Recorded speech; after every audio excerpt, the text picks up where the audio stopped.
Κύριε Πρόεδρε, κύριε Υπουργέ, συζητούμε σήμερα ένα πάρα πολύ σημαντικό θέμα, πάρα πολύ σημαντικό ίσως και από πολλά άλλα που έχουμε κουβεντιάσει τώρα τελευταία. Η ουσία είναι ότι τα έργα αυτά πρέπει να γίνουν, συμφωνούμε όλοι σε αυτό και διαφωνούν ορισμένοι στον τρόπο που γίνονται. Θα τα πάρω έτσι με τη σειρά γιατί έχω εντρυφήσει στο έργο αυτό από την αρχή της ενασχόλησής μου με τα κοινά από τότε που έγινα Δημοτικός Σύμβουλος πρώτη φορά το 1991 και θα μου επιτρέψετε να τα πω λίγο έτσι περιγραφικά. Λοιπόν, το διεκδικήσαμε η Δυτικό Θεσσαλή το έργο της Ε65 και οι Δυτικομακεδόνες πριν από 20 χρόνια και θέλουμε να ολοκληρωθεί. Έχουμε απέτηση από όλους τους υπόλοιπους Έλληνες να συμφωνήσουν στην υλοποίηση αυτού του άξονα. Δεν μπορώ να σκεφτώ ότι υπάρχει έστω και ένας οπαδός του ΣΥΡΙΖΑ, των Ανεξάρτητων Ελλήνων, της ΔΙΜΑΡ, ακόμη και της Χρυσής Αυγής στη Θεσσαλία που διαφωνεί σε αυτό το έργο. Και δεν μπορώ να πιστέψω ούτε και στη Δυτική Μακεδονία ότι υπάρχει έστω ένας αριστερός που δεν θέλει να γίνει αυτό το έργο. Άρα λοιπόν θα έπρεπε να το λάβετε σοβαρά υπόψη τι θα πούμε τώρα στη Θεσσαλία που θα γυρίσουμε και θα πούμε ότι εκεί κύριοι οι δικοί σας δεν το ψήφισαν το έργο. Δεν θέλουν να γίνει. Τι θα πείτε σε αυτούς τους ανθρώπους όταν θα έρθετε για περιοδίες? Πάμε λοιπόν στη διαδικασία που ακολουθούμε σήμερα.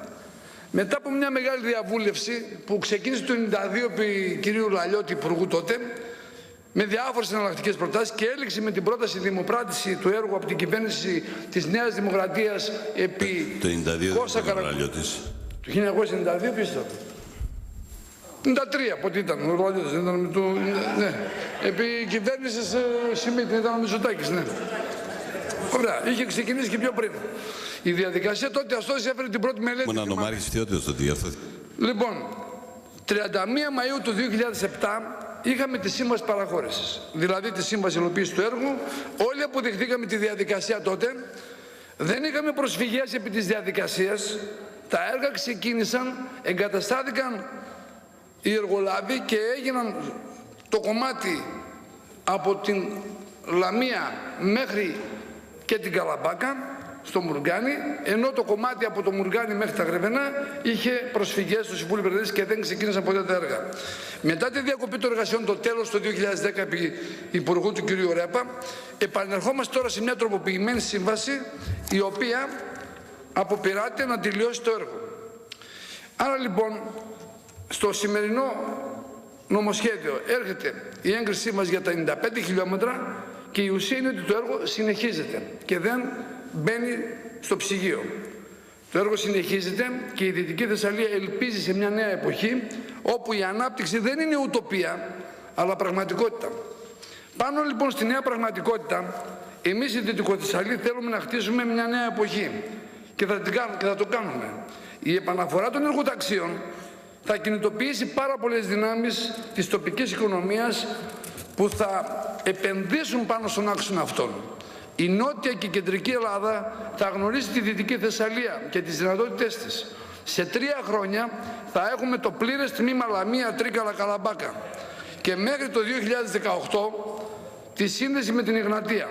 Οι προσθήκες στο άρθρο 4.2 παράγραφος 3 ικανοποιούν την ολοκληρωμένη μορφή του ενός έργου πολύ σημαντικού και η ιστορία θα γράψει πόσο σημαντική είναι η σημερινή μέρα.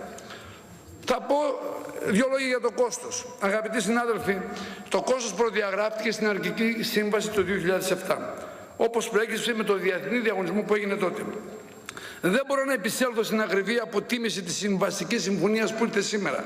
Δεν είμαι ειδικός και θεωρώ ότι τα στελέχη του Υπουργείου, οι νομικοί σύμβουλοι της κυβέρνησης, ο διαμεσολαβητής κ. Βιδάλης, όλοι αυτοί έκαναν σωστή δουλειά, προστάτευσαν τα συμφέροντα του δημοσίου. Αυτοί οι εκπρόσωποι ανέλαβαν την ευθύνη των συμφωνιών αυτών και εγώ αποδέχομαι την ακυριότητά τους και δεν μπορώ να την αμφισβητήσω. Όμως εδώ αγαπητοί συνάδελφοι, οφείλω να καταθέσω την εμπειρία μου από τις διαβουλεύσεις που κάναμε εμείς οι βουλευτές της Θεσσαλίας και της Κεντρικής Ελλάδος το διάστημα που ήταν σταματημένο το έργο με τους παραχωρησιούχους της Ε65, ήταν και ο κύριος Μουτσινάς τότε αν θυμάμαι, με τον Υπουργό τον κύριο Καλογιάννη και με τους εργολάβους, την Τέρνα και τους υπόλοιπους. Οι απαιτήσεις αποζημιώσεων σε περίπτωση οριστικής διακοπής του έργου μας έφεραν χαρτιά τότε, σε 3 περιπτώσεις ανέρχονταν έως και το ποσό των 950 εκατομμυρίων. Λόγω των σημαντικών αδυναμιών που τότε το δημόσιο είχε παρουσιάσει στη χρηματοδότηση, στις απαλωτριώσεις και στην εξασφάλιση της ομαλής χρηματοδότησης από τις τράπεζες με την αύξηση των σπρεντ και του επιτοκίου.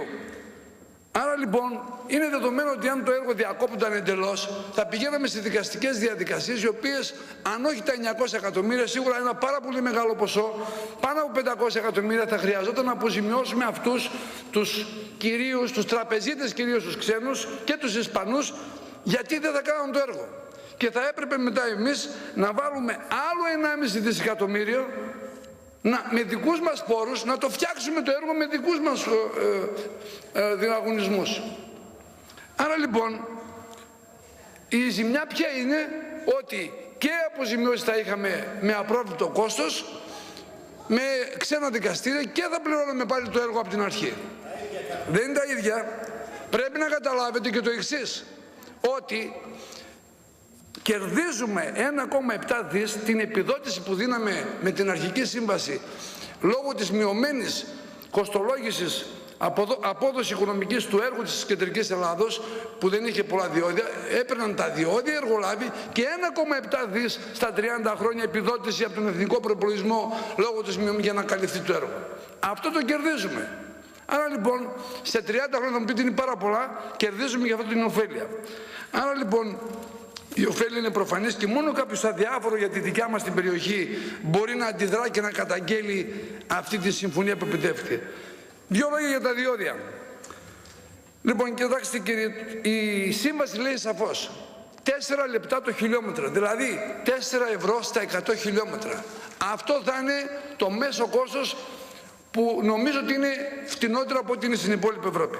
Άρα λοιπόν δεν πρέπει να διαμαρτύρεται κανείς αν τα διόδια είναι αλλού 2 ευρώ, αλλού 1,5 ευρώ, αλλού 3 ευρώ. Το κόστος πρέπει να ομαλοποιηθεί και προβλέπεται ότι θα γίνει με το χιλιόμετρο.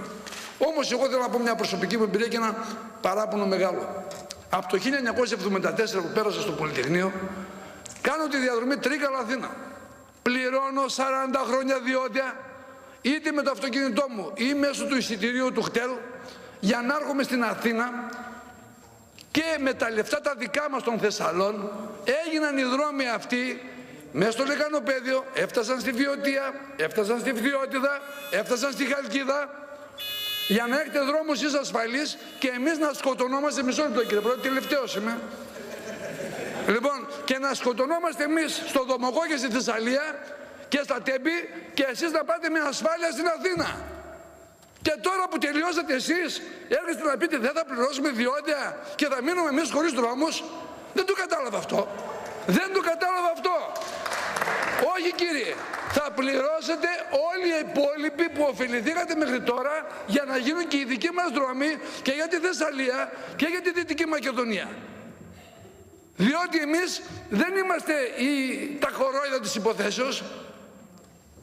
Επομένως και με το σκεπτικό λοιπόν ότι πληρώνει μόνο αυτός που είναι μέσα στον δρόμο, ένας νησιώτης δεν πληρώνει. Είναι κάποιοι βουλευτές από νησιά. Τι φωνάζετε? Θα πληρώσετε τίποτα εσείς? Τέλος, 2 λέξεις για τους εργολάβους. 2 λέξεις για τους εργολάβους. Είμαι μηχανικός και εργολήπτης παλιά δημοσίων έργων και τώρα ιδιωτικών έργων πριν γίνω δήμαρχος. Έχουν ακουστεί τεράστια, τερατώδη λάθη και εκφράσεις μέσα σε αυτή την αίθουσα εναντίον των ελληνικών τεχνικών εταιριών. Και οφείλω να τις υπερασπιστώ γιατί είμαι μόνος εδώ μέσα μηχανικός, δεν βλέπω να έχουν και άλλους μηχανικούς.